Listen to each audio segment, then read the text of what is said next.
নমস্কাৰ ছাত্ৰ অধ্যক্ষক স্বাগতম জনাইছোঁ আছাম টিউচন ইউটিউব চেনেললৈ।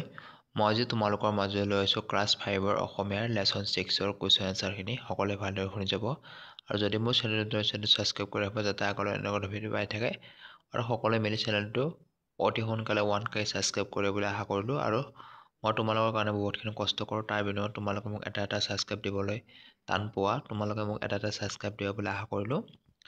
ক নম্বৰ, জোনাকৰ জেউতী পাঠটোত কোনে কালৈ চিঠি লিখিছিল? উত্তৰ, জোনাকৰ জেউতী পাঠটোত মুকুটে নিয়ৰলৈ চিঠি লিখিছিল। ক নম্বৰ, চিঠিখনত লিখা ভাল খবৰটো কি? উত্তৰ, চিঠিখনত লিখা ভাল খবৰটো হ'ল মুকুটহঁতৰ গাঁৱত এটা পুথিভঁৰাল স্থাপিত কৰা হৈছে। গ নম্বৰ, পুথিভঁৰালটোৰ নাম কি ৰখা হৈছে? উত্তৰ, পুথিভঁৰালটোৰ নাম জোনাক ৰখা হৈছে। গ নম্বৰ, পুথিভঁৰালীজনৰ নাম কি? উত্তৰ, পুথিভঁৰালীজনৰ নাম নীলকান্ত বৰুৱা। ঙ নম্বৰ, পুথিভঁৰালটো কোনে উদ্বোধন কৰিছিল? উত্তৰ, পুথিভঁৰালটো শ্ৰীযুত মাণিক চন্দ্ৰ বৰুৱাই উদ্বোধন কৰিছিল। প্ৰথম ছ নম্বৰ, পুথিভঁৰাললৈ 10খন কিতাপ কোনে দান কৰিছিল? উত্তৰ, পুথিভঁৰাললৈ শ্ৰীযুত কমল বৰুৱাই 10খন কিতাপ দান কৰিছিল। দ্বিতীয় ছ নম্বৰ, মুকুটে নিয়ৰক যেনে তেনে পঢ়িবলৈ কোৱা কিতাপ দুখনৰ নাম কি? উত্তৰ, মুকুটে নিয়ৰক যেনে তেনে পঢ়িবলৈ কোৱা কিতাপ দুখনৰ নাম হ'ল বিজ্ঞানৰ সৰু সৰু কথা 1 আৰু বিজ্ঞানৰ সৰু সৰু কথা 2।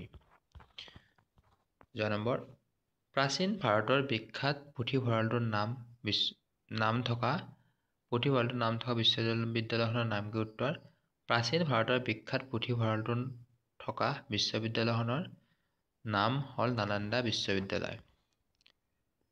প্ৰশ্ন, ই আমাৰ মনৰ আকাশ পোহৰাই তুলিব বুলি আশা কৰিছোঁ। এই বাক্যশাৰী কোনে কাক কি প্ৰসংগত কৈছে বহলাই লিখা। উত্তৰ, মুকুটহঁতৰ গাঁৱত এটা পুথিভঁৰাল স্থাপন কৰাৰ ফলত সেই গাঁওখনৰ মানুহে কিতাপ পঢ়ি শিক্ষিত, কিতাপৰ জ্ঞানেৰে জ্ঞানী হৈ উঠিব বুলি আশা কৰি উক্ত বাক্যশাৰী মুকুটে নিয়ৰক কৈছিল। প্ৰশ্ন, কি কি গুণৰ বাবে নীলকান্ত দাদাক পুথিভঁৰালী পাতিছিল? উত্তৰ, তেওঁক সকলোৱে কিতাপৰ পোক বুলি কয় কাৰণ তেওঁ কিতাপ পঢ়ি বেছি সময় কটায় আৰু কিতাপ পত্ৰবোৰ পৰিপাটিকৈ সজাই ৰাখিব জানে, সেয়েহে তেওঁক পুথিভঁৰালী পাতিছে। গামোচাখনৰ সিঁচৰিত হৈ থকা শব্দবোৰ খিতান অনুসৰি ভগা, অৰ্থাৎ ইয়াত কিতাপত গামোচা এখন আছে। তোমাৰ চাই লওক, গ্ৰন্থ, গ্ৰন্থকাৰ, গ্ৰন্থগাৰ, পাঠক, পাঠক, পুথি, পুথিভঁৰাল, পুস্তকালয়, লিখক, প্ৰণেতা, পঢ়ুৱৈ, পুস্তক। উদাহৰণ, কিতাপ, পুথি, পুস্তক, গ্ৰন্থ। লিখোঁতা, লিখক, প্ৰণেতা, গ্ৰন্থকাৰ, পঢ়োঁতা, পাঠক, পঢ়ুৱৈ, ভঁৰাল, পুথিভঁৰাল, পুস্তকালয়, গ্ৰন্থগাৰ। প্ৰশ্ন, যুক্তাক্ষৰ পঢ়োঁ আৰু লিখোঁ আহা। বিজ্ঞান,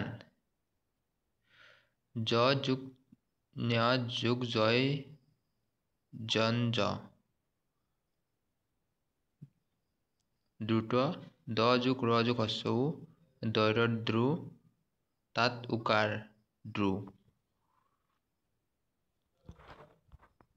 প্ৰশ্ন, যুক্তাক্ষৰ গঠন কৰোঁ আহা।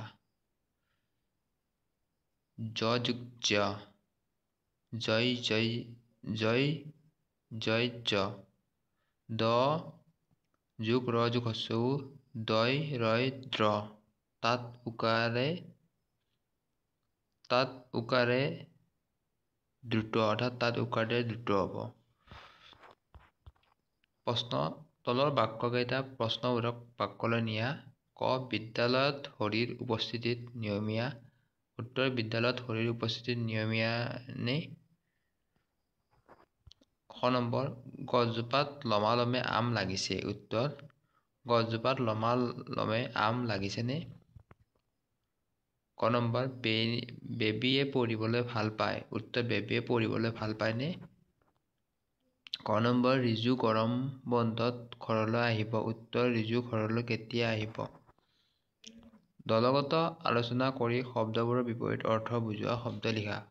পৰিপাটি, অপৰিপাটি, নতুন, পুৰণি, উপযোগী অনুপযোগী আশা নিৰাশা। তলৰ শব্দবোৰৰ বাক্য সাজা। সংগ্ৰহ আমি পুথিভঁৰালৰ পৰা নানান কিতাপ সংগ্ৰহ কৰি অধ্যয়ন কৰিব পাৰোঁ। উপযোগী কেৱল মাংসই সকলো প্ৰয়োজনীয় পৰিপোষক যোগান ধৰিবলৈ উপযোগী নহয়। পুথি আমি নিত্য পুৱা আৰু গধূলি নিজৰ পাঠ্যপুথি অধ্যয়ন কৰিব লাগে। কিতাপ কিতাপে জ্ঞান বিলায়। গ্ৰন্থমেলা এইবাৰ গ্ৰন্থমেলাত মই কেইবাখনো কিতাপ কিনিছোঁ। তলত উল্লেখ থকা সাহিত্যিকসকলৰ নামৰ পৰা শিশু সাহিত্যিকসকলৰ নাম বিচাৰি লিখা। উত্তৰ লক্ষ্মীনাথ বেজবৰুৱা, জ্যোতিপ্ৰসাদ আগৰৱালা, ৰজনীকান্ত বৰদলৈ, মিত্ৰদেৱ মহন্ত, অতুল চন্দ্ৰ হাজৰিকা, আব্দুল মালিক, নৱকান্ত বৰুৱা, মহেশ্বৰ নেওগ, নিৰ্মলপ্ৰভা বৰদলৈ, বন্দিতা ফুকন, ভৱেন্দ্ৰনাথ শইকীয়া, গগন চন্দ্ৰ অধিকাৰী। আজিৰ ক্লাছটোত ইমানখিনি আছিল। নেক্সট আৰু বাকী লেচনখিনি কুৱেশ্যন এনচাৰ দিম। সকলোৱে ভালকৈ পঢ়িবলৈ আশা কৰি ইমান নমস্কাৰ।